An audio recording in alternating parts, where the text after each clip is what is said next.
So we're standing right in front of the battlefield here. It's going on, 12 players engaging in Crysis 2 multiplayer.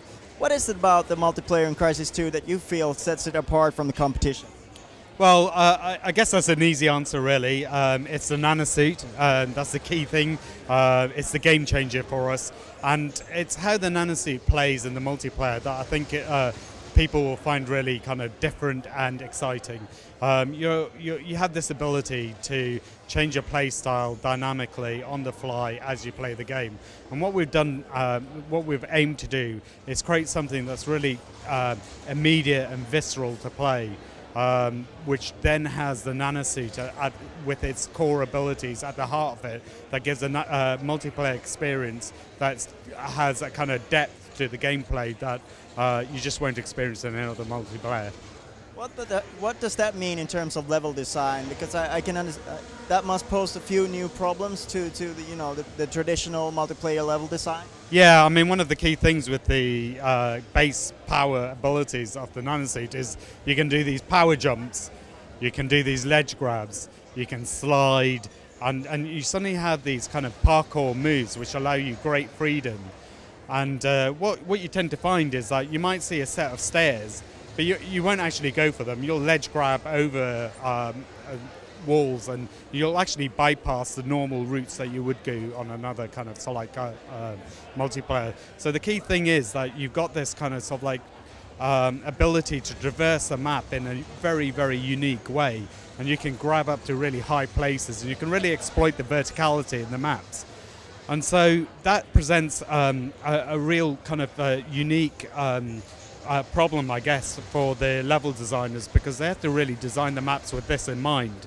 So, but this is aided and abetted by the kind of key technology that's embedded with the CryEngine, and it's that kind of the editor and the ability to literally edit and then jump into the game and then run around it and play around with it, so that you can almost just go, yeah, that doesn't feel quite right, or I feel like I just snagged here. So you just drop into the editor and just kind of very quickly change it, jump in again and play it and go, yeah, just got that right. And a lot of time and iteration in just making that flow and movement play as smoothly as possible. Have you also been given the feedback from the demo and stuff like that? Has that also played into the final product? Yeah, we've got two really strong mechanisms for kind of creating the kind of telemetry and feedback information we need to tune the game. One of them is the inbuilt code technology. We're tracking every movement, every suit usage, every type of kill, just where people are going, and how they're using the suit in different areas, where the bottlenecks are, where people are killing it, and so on and so forth. And then the other thing is that when we had the EPD demos, we really encouraged people to go to our purpose-built community sites and really post what they felt about the game, and really encourage the community to kind of come up with ways of improving the game. And we've taken all that feedback and we've listened to it really carefully, kind of collated the information that people have had, and the things that kept resonating with the kind of public are things that we said, well, how can we improve that? How can we alleviate that? And we've done that, and then we kind of got all our focus groups in and our experts clubs in, of people to come and play it.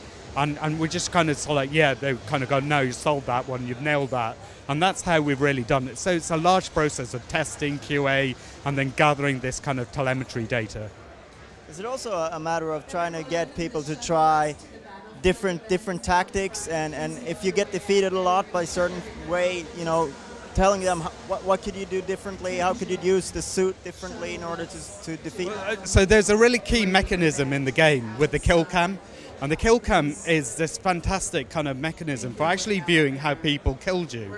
And suddenly you start to say, oh, he came behind me and he was in stealth and he performed this stealth kill. That's how he did it. Or how you actually see the tactics, and you see the tactics they've employed and how they've used the nanosuit to get that edge on you. Because I think one of the key things is you've got this really accessible kind of game, and you can almost play it like a traditional multiplayer shooter. But then you start to see people really using the nanosuit and the fact that it's a weapon to get that edge on the kind of tactics and the kind of nuances of the gameplay. And you see how people exploit the nanosuit to get those kills, and then you see them in the kill cam and how they took you out, and you go, oh, right, okay, that's how he did it. I think I'll use that next time. So in terms of modes and things, like how are you balancing it out between team-based and individual-based game modes? Well, we've got the 6 game modes. So we've got our kind of team instant action, which is our team deathmatch. We've got our instant action, which is our deathmatch. Then we've got our capture the relay, capture the flag. Then we got our kind of unique 3 game modes, which is this crash site game mode, which is a capture and hold game mode.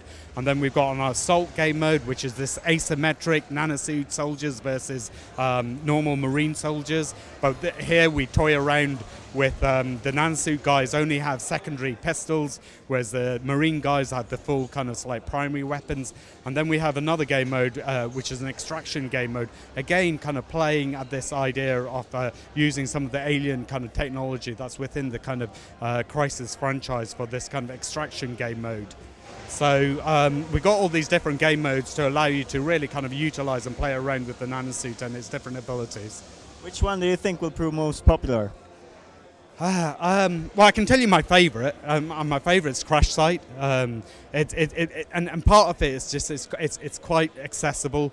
These aliens are like ships come over and they jettison these Crash Site pods, and the aim then is to kind of secure them, and you gain points for securing it. But these crash pods become unstable and they explode, and then so like a moment later a new pod is ejected at another part of the level, and it's this kind of ebb and flow between this capture and hold point to a bit of team deathmatch onto the next kind of crash side, and it's easy to understand, and it's very kind of sort of like and it kind of like forces people to play as a team as well, so it becomes really fast and interesting. It's my favorite game mode.